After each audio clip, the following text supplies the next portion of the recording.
Students, as we have discussed, like I'll teach you these points once again. So group of energy bands or group of energy levels where electrons are able to pre-filled or filled is said to be as an energy band. In solids there exist n number of energy bands, and the band which is filled with electrons is called valency band, and the band which is unfilled and electrons when enter into such unfilled bands they are able to move freely. Such band is said to be as conduction band. Usually conduction band will be empty at 0 Kelvin in case of a semiconductor, and when electrons are accommodated in such conduction band they result in conduction. So such materials are said to be as conductors. And the other one is the energy bands. When the energy bands are being formed in solids, there comes a gap between valency band and conduction band, and this gap is called forbidden energy band gap, which is denoted with Eg. Based on this energy band gap Eg, we can classify materials into conductors, semiconductors, and also insulators. Now it is time to classify conductors, insulators, and semiconductors based on energy band gap. Yeah. So as we know, Eg is energy band gap. Energy band gap exists between valency band and conduction band, right? In case of conductors, there will be Eg is equal to 0. That means valence band and conduction band will be overlapped with each other. This is valency band and this is conduction band, and energy band gap here there is 0. And in valency band there will be electrons, and in conduction band obviously there will be no free electrons initially. But if the energy band gap is 0, there is no restriction for an electron to enter from valence band to conduction band. As a result, electron from valence band can enter into conduction band. Since Eg is equal to 0, such materials are classified as conductors. Such materials are classified as conductors. You can see that clearly in this figure. In this figure 1, you are able to see that this is valency band there where there are electrons which is filled. This is valency band. Above the valence band there is a conduction band, and the energy band gap here is 0. Exactly, the bottom level of conduction band is overlapped with top level of the valence band. As a result, electrons can jump from valence band to conduction band. They can shift it from valence band to conduction band by themselves. You need not provide any external energy. They themselves can come to conduction band. As the valence electrons are now entering into the conduction band, and those electrons which are present in conduction band are able to move freely, such electrons are said to be conduction electrons, which are responsible for conduction in case of conductors. So that is what if the energy band gap is equal to 0, we call it as conductors. Whereas in case of some solids, the energy band gap is not equal to 0. There comes some forbidden energy band gap. See, this is number 2. This is valence band there where there are some electrons, and this is the energy band gap Eg, and the valence band and conduction band are separated by some energy band gap, like it can be nearly 1 electron volt. Electron volt is a unit of energy. The forbidden energy band gap between valence and conduction band is 1 electron volt. Therefore, the electrons which are present in the valence band, they cannot enter into conduction band by themselves. So in such cases, electrons are not freely entering into conduction band. As there are no free electrons in conduction band, there will be no conduction in case of such materials. Those are called semiconductors. So in semiconductors, the energy band gap is of order 1 electron volt.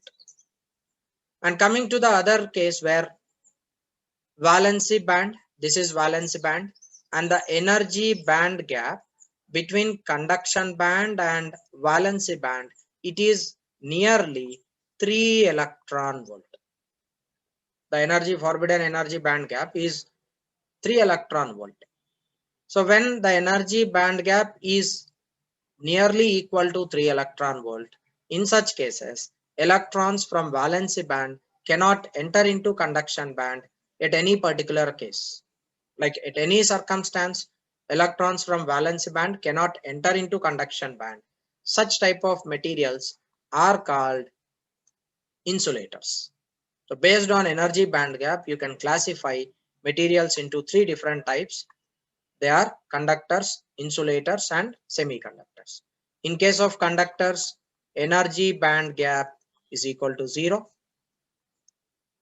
In case of semiconductors, energy band gap are nearly equal to 1 electron volt. Not exactly 1 electron volt, nearly, like even if it is 0.7, it is called as semiconductor.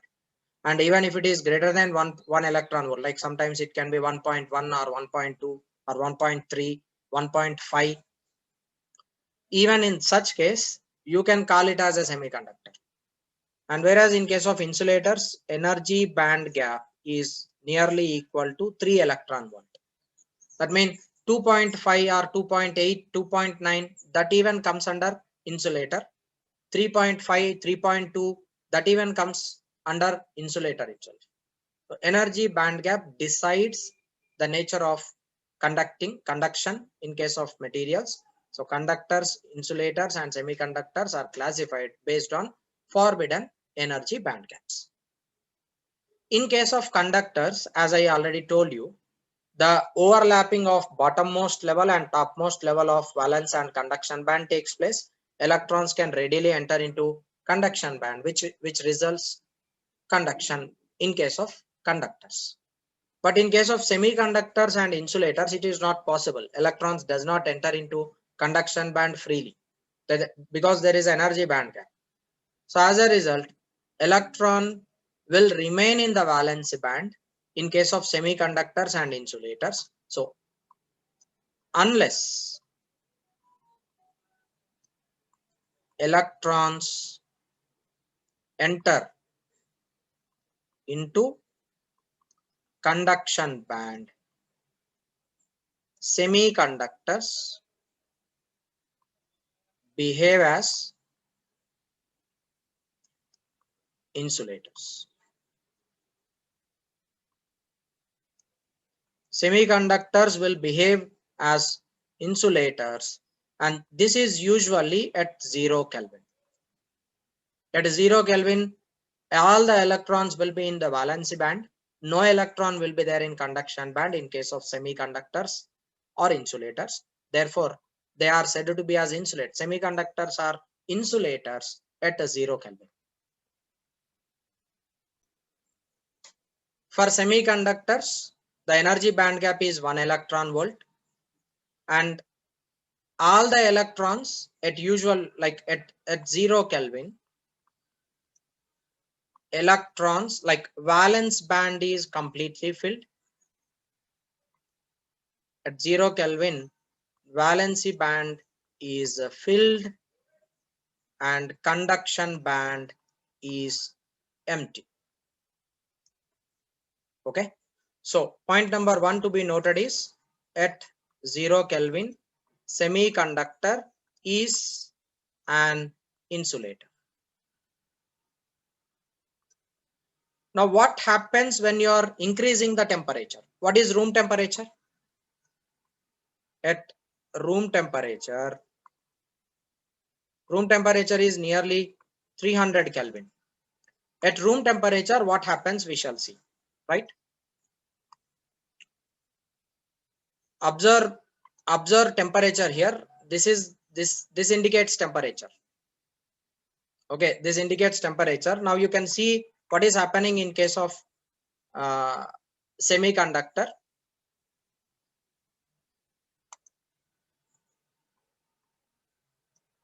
Yeah, this is what actually happens. You could see in the animation where initially when the temperature is 0, all the electrons are present in valence band. As temperature is increased here, the electrons from valence band are entering into conduction band. And when the electrons are entering into conduction band, there is a vacant space in the conduction in the valence band. When the empty space in the valence band is obtained due to transfer of electron from valence band to conduction band, that said to be as a hole. Now observe here, temperature is less here, so T is just greater than 0. Like when the temperature is greater than 0 Kelvin, these electrons absorb energy, absorb thermal energy. Okay, what is energy band gap? Energy band gap is 1 electron volt. So remember that if thermal energy gained by an electron is greater than forbidden energy band gap, in such cases electron can shift to conduction band. This happens at room temperature. Room temperature is 300 Kelvin, right? So at 300 Kelvin, the temperature which is necessary to enter from valence band to conduction band for these electrons is provided by room temperature. As a result, this electron enter into conduction band, this electron enter into conduction band, this electron enter into conduction band, and here there is a vacant space formed. This is vacant space. When the electron is entering into conduction band, what is happening here? There is a vacant space formed, and this vacant space is called hole.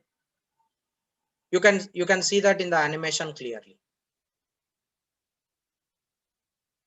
Electrons enter into conduction band, leaving empty space in the valence band, and that empty space, which is ready to occupy one more electron, is treated to be as a hole. That is called as a hole.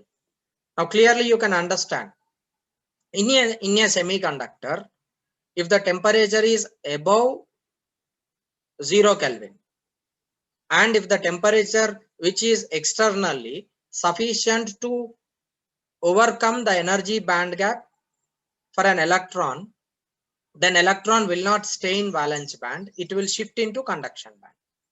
When it enter into conduction band, valence band, in the valence band there forms a hole, and hole is treated to be as positive charge. In valence band, holes are formed, and in conduction band there will be conduction electron at temperature greater than 300 Kelvin, right? So that's what we need to write here. So at room temperature, that is 300 Kelvin, electron shifts into conduction band, holes are formed in valence band, electrons are transferred into conduction band. Okay, so that is what happens in case of semiconductors. This is at room temperature. So as conduction band is not empty at 300 Kelvin, semiconductor behaves as conductor.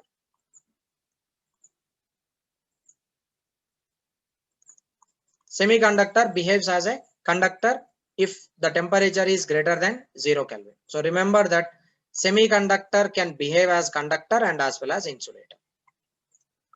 So at 0 Kelvin, semiconductor is insulator, and at a temperature greater than 0 Kelvin, semiconductor can behave as conductor. And remember, empty space is called hole, and hole is treated as positive charge. Hole is treated as positive charge because it is able to attract negative charge. Actually, there will be no proton over there. In hole, there will be no proton. Only one particular particle exists with positive charge, that is proton. And proton is always present within the nucleus, that will not be free. As the hole is able to accommodate an electron, it is treated to be as positive. That's it. The hole is treated to be as positive charge, and electrons enter into conduction band. Then only holes are formed in valence band. If all the electrons are in the valence band, there will be no holes. If there are no holes in valence band, there is no positive charge treated to be as. Here is hole, and this is one hole. This is another hole. Like that, there are holes and as well as electrons in case of valence band. Because these electrons which are present, like this electron, this electron, this electron, they may not gain energy in order to overcome the forbidden energy band gap. There may be some delay. In such cases, these electrons will remain in the valence band. They cannot enter into conduction band. So therefore, at room temperature, usually there will be electrons and as well as holes in case of valence band, because there may be some residue electrons present in the valence band. And in conduction band, there will be no holes. No holes are present in conduction band, and in this conduction band, electrons motion results in electron current,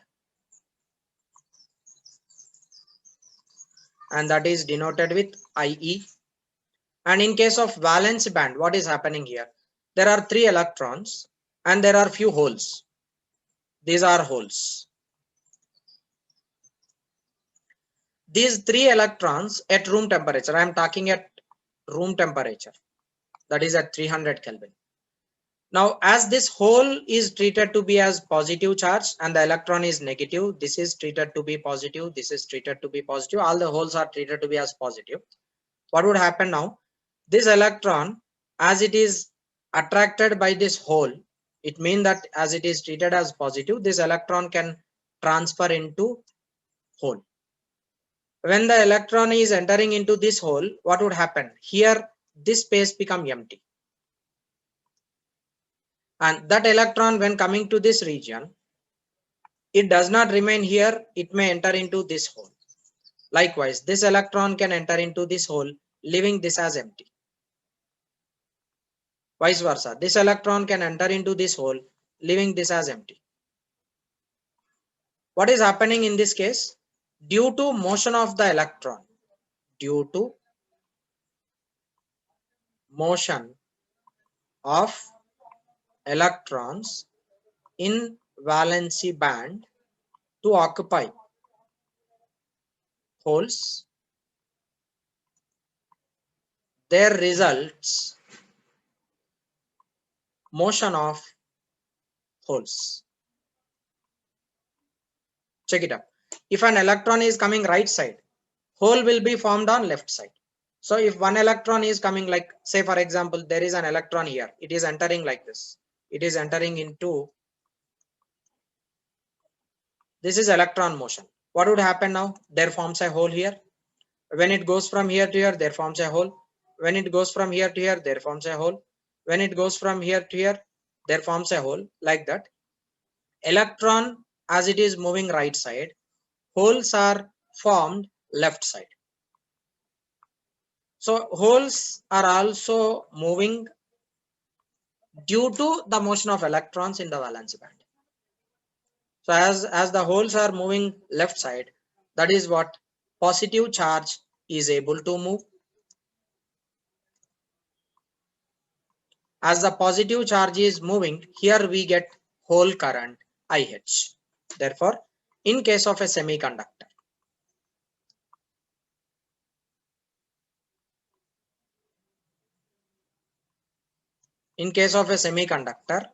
conduction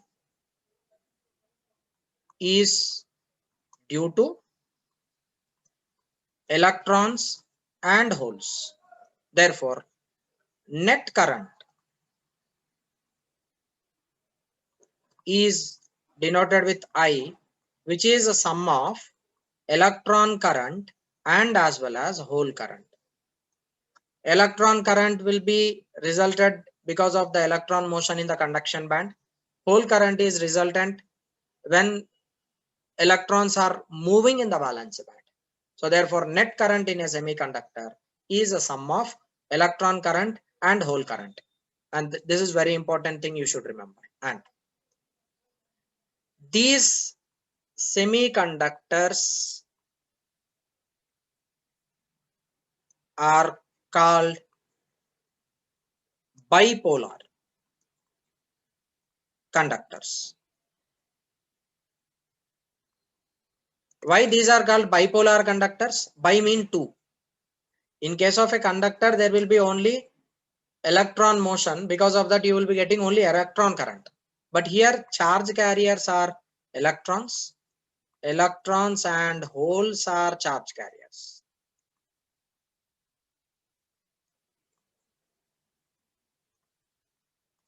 Electrons and holes both are charge carriers in case of semiconductor. That is the reason why these are treated to be as bipolar conductors.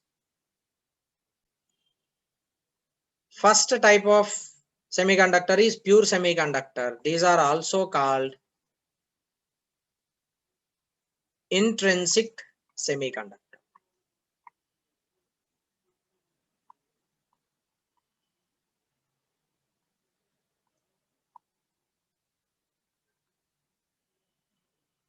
These are called intrinsic semiconductors. In intrinsic semiconductor, number of electrons is equal to number of holes. That is first category. And the second category is impure semiconductor.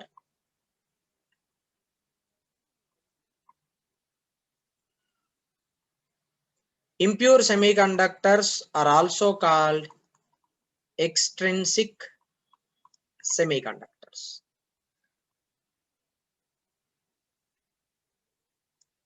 And extrinsic semiconductors, number of electrons is not equal to number of holes. Number of electrons and number of holes are not equal.